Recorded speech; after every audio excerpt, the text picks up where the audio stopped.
السلام عليكم ورحمة الله وبركاته. أعوذ بالله من الشيطان الرجيم. بسم الله الرحمن الرحيم. نحمده ونستعينه ونستغفره ونؤمن به ونتوكل عليه ونعوذ بالله من شرور أنفسنا ومن سيئات أعمالنا.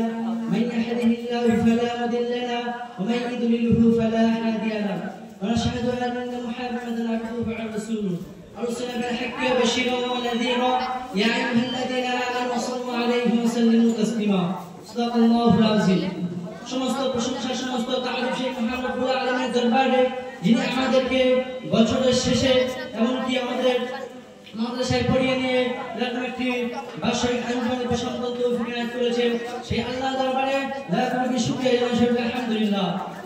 তারপরে সেই বিশ্বনবী আকরাম মদিনা মুস্তাফা সাল্লাল্লাহু আলাইহি ওয়াসাল্লাম যারা সৃষ্টি করে কুল কায়নাত মদিনার গাছপালা এমনকি বলা হয়েছে একটি বালির কোনা পর্যন্ত সৃষ্টি হতাম না, এমনকি বলা হয়েছে আমিও তুমিও সৃষ্টি হতাম না।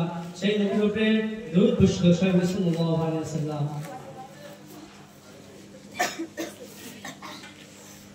তালাবুল ইলম ফারিদাতু আলা কুল্লি মুসলিম ওয়া মুসলিমা।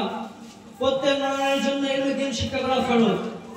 সেই জন্য আমাদের ইলমে দ্বীন শিক্ষা করতে আমাদের বাপ-মারা আমাদেরকে মাদ্রাসাতে দিয়েছে ইলমে দ্বীন শিক্ষা করার জন্য। তাই আমাদেরকে মেহনত করে কষ্ট করে আমাদেরকে ইলমে দ্বীন হাসিল করতে হবে। আমাদেরকে কষ্ট করে মেহনত করে ইলমে দ্বীন হাসিল করতে হবে। সেই জন্য আমাদেরকে অনেক মেহনত করে পড়তে হবে, আমাদেরকে রাত জেগে মেহনত করে পড়তে হবে। আর আমাদেরকে অনেক করণীয় কাজ আছে। আমরা যে ইলম শিক্ষা করে কোন কাজে লাগাবো সেই কাজটাকে আমাদেরকে বেছে নিতে হবে। আমরা ইলম শিক্ষা করব দুনিয়ার জন্য না আমরা ইলম শিক্ষা করব আখিরাতের জন্য? দুনিয়ার জন্য ইলম শিক্ষা করলে ধ্বংস বরবাদ হয়ে যাবে আমরা। কারণ আমরা ইলম শিক্ষা করে কোন কাজে লাগাবো, কোনটা ভালো কাজ কোনটা খারাপ কাজ আল্লাহ পাক আগে বলে দিয়েছে। আল্লাহ পাক বলেন কুলি নাফস, আল্লাহ পাক বলেন মা খালাকুল জিন্না ওয়াল ইনসা ইল্লা লিয়াবুদুন। আল্লাহ পাক দুনিয়াতে জিন আর ইনসানকে পাঠিয়েছেন একমাত্র তার ইবাদত উপাসনা করার জন্য। আমরা বান্দা হয়ে আমরা আল্লাহর হুকুম মানি না, আমরা অন্য হুকুম মেনে চলছি। আমরা আল্লাহ পাক বলেছেন 5 ওয়াক্ত নামাজ ফরজ, কিন্তু আমরা নামাজের ধার ধরিনি। আল্লাহ পাক বলেছেন হজ যাকাত এবং রোজা করা ফরজ, আমরা সেই কাজ মোতাবেক আমরা মেনে চলিনি। সেই জন্য আমরা বাড়িতে যাব আজকে আমাদের গিয়ে কিছু কাজ করতে হবে না সাথী ভাইদের। প্রথম বাড়িতে গিয়ে সালাম, তারপরে মসজিদে মুরব্বীরা আমাদের পিছনে লেগে থাকে যে ছেলেটা মাদ্রাসাতে বাড়িতে এসে কি করে দেখি আখলাক চরিত্র ভালো কি খারাপ। সর্বপ্রথম মুসল্লিদের কাছে সালাম করতে হবে।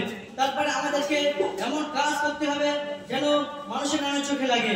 সর্বপ্রথম আজানের আগে আমাদেরকে মসজিদে গিয়ে যে কিতাব আমরা এখানে পড়াশোনা করি সেই কিতাবটুকু আমাদেরকে পড়তে হবে। কারণ আমরা এক মাসে কিতাব যদি ভুলে যাই তাহলে আমরা বেকার হয়ে যাবে। যে একটি বছর এখানে থেকে যা শিখেছি ফের আবার আমাদেরকে ঘোরাইতে পড়তে হবে। সেই জন্য আমরা কিতাব পড়বো।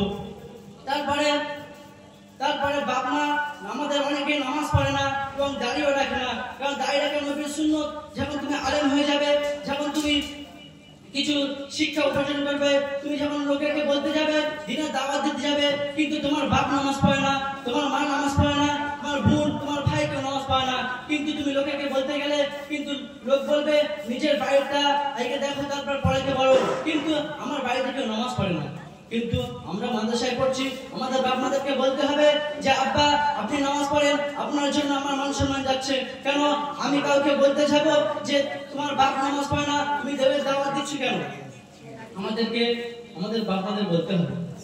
আখির দাওয়ানা আলহামদুলিল্লাহি রাব্বিল আলামিন। আসসালামু আলাইকুম। দ্বীন ইসলাম শিক্ষা